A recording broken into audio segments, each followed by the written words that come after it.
Hey guys, today I want to talk about believing in yourself and the power of that belief.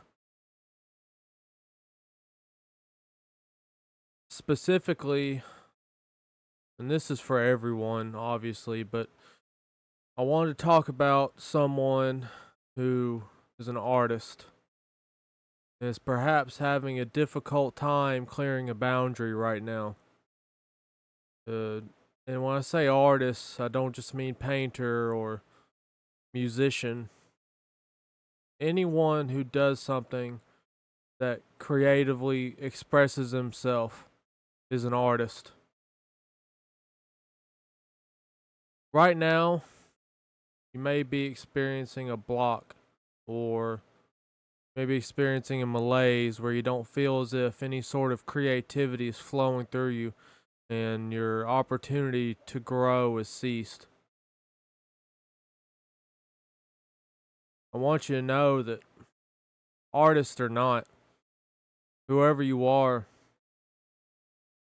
that it starts with believing in yourself.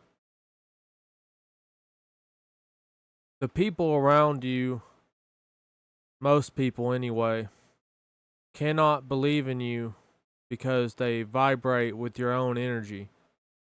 So if you do not believe in yourself, people will simply form lockstep to your energy and go along with it because your energy pattern and presence is bigger than theirs.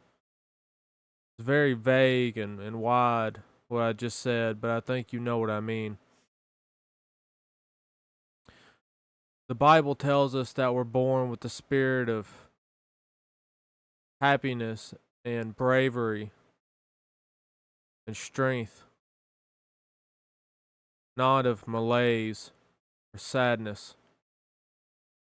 There is much sadness in my heart, because there is much sadness in the world, but it doesn't define who I am. I'm not going to stop making things. I may make things that are sad. I may make things that express that sadness, but I will not stop. Do not stop. That is the one rule. You must keep going. Not creating something is inherently worse than creating something.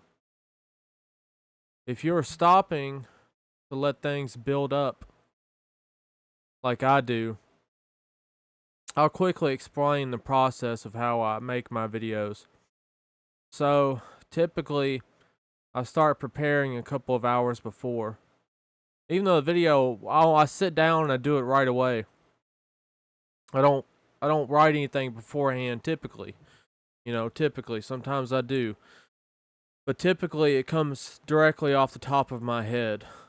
Or I may have a single idea or a thought that I had lined out before I began. And I'll let the pressure build. Sometimes over days, sometimes over weeks, sometimes over months. It takes several videos to get that kind of pressure out of my head. When I say pressure, it's a bit hard to explain in words, but it's like a need, an itch I need to scratch deep within my spirit to do this. Something has to be let out of me that has been developing. You're like me in that way, where it takes a certain mood and a certain time for you to be able to create. I completely understand. But what you don't want to do, excuse me, what you don't want to do is have that feeling come and then let it pass. And then don't do anything about it. When you feel the inspiration, you should do something. A lot of people are stopped in their tracks by their lack of self confidence and lack of belief in their own ability or in their own fear of judgment from others and their own fear of people not understanding them. They don't want to be honest and expressive in their art. I experienced this myself. Many times I've stopped myself saying something because I felt like people wouldn't understand. or that it may be too honest for them. I'll give you an example. As a man, in the society in which I live and in this world, for what people think I am, really I am part of the spirit of the one true living God, an all powerful force that has created everything and continues to create it. However, for what people see me as, and in the world that I live in at this moment, as a man, emotional honesty and reflection, sadness, happiness, any sort of strong emotional reaction is considered disgusting. And when I say that, that's reaching deep into the heart, the subconscious mind of the populace. You could say it's unbecoming or it shows weakness, but that ultimate feeling is disgust. It's the brutal truth of the world that things are a certain way, and that if you wish to achieve victory within the world in a physical means, you must be a certain way.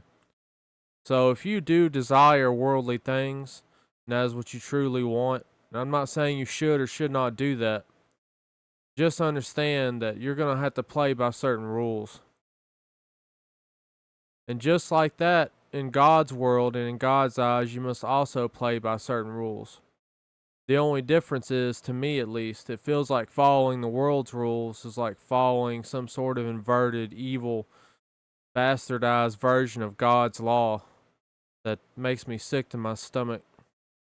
And I do my best to conform to what the world wants me to do while also following what God wants me to do, so that I can be a good son, a good worker, a good just person to be around as much as I can, even though I can be difficult at times.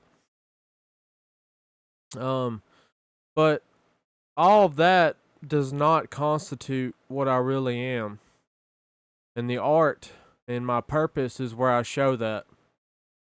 So do your best to not let the world's influence creep into your art. Don't let the world's influence destroy what is your actual true purpose, because you would have lost everything just to gain a bit of comfort in knowing that you won't be ridiculed by the world. I am firm in my belief that the things that I do are worthwhile, and that no matter what anyone thinks, or how many views it gets, or how many likes it gets, that it was an essential and necessary thing that I had to accomplish, because God set me out on this mission. And I don't know exactly what the end of it will be or what the result will be. I have an idea of what the effect it has is, and I have an idea of what it's meant to do, but I don't know specifically what the purpose is. I just act on instinct. I let the words flow through me instead of trying to build them up myself, because myself as a man is imperfect, and I don't believe I possess the power to create the things necessary to serve my purpose without the help of the Lord. So, what am I saying in that? Saying that the process of working towards opening yourself up to your spirit and becoming honest with your art and believing in yourself enough to let yourself open up to the world, or even open up to yourself, is a process. It's like starting in a cocoon where you've been wrapped around with the world's perception of you, and you identify with it. And slowly but surely, the cocoon unravels and your wings start to flap and you begin to fly. You turn from the larva to a butterfly.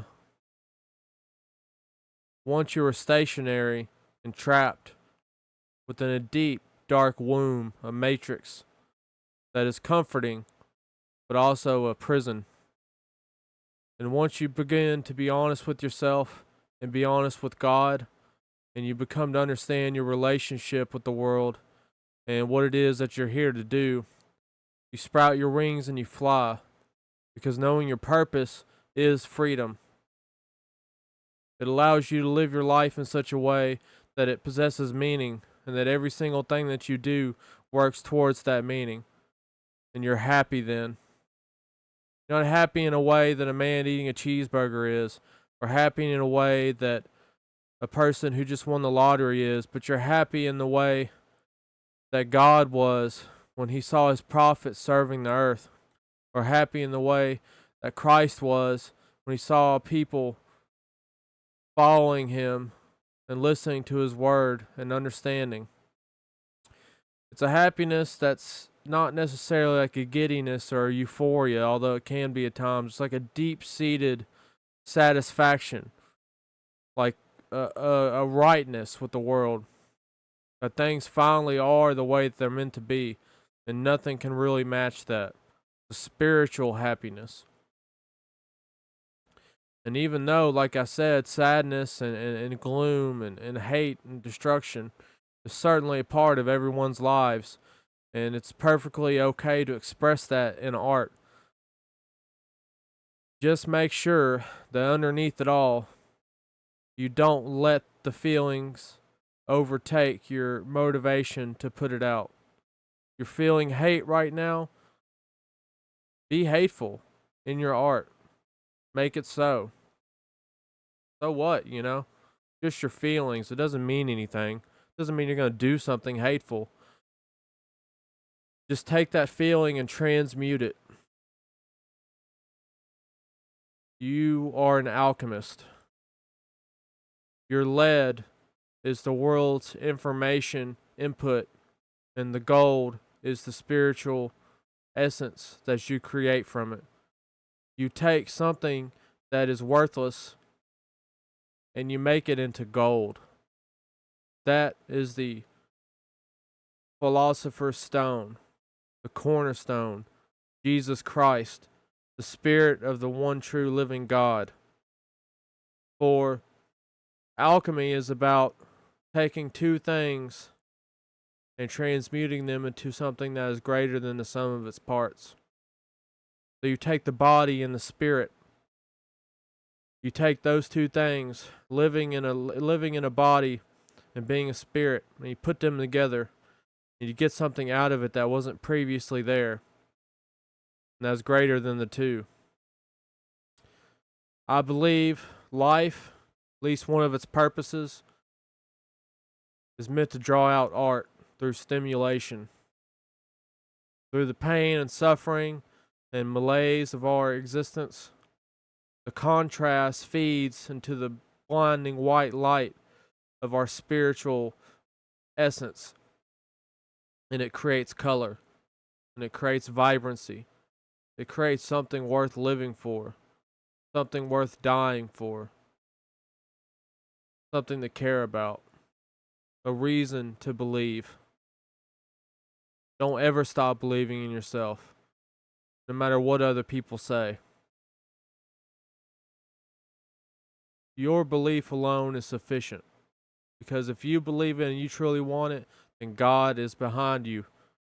And no one can stop you from doing it. God bless you.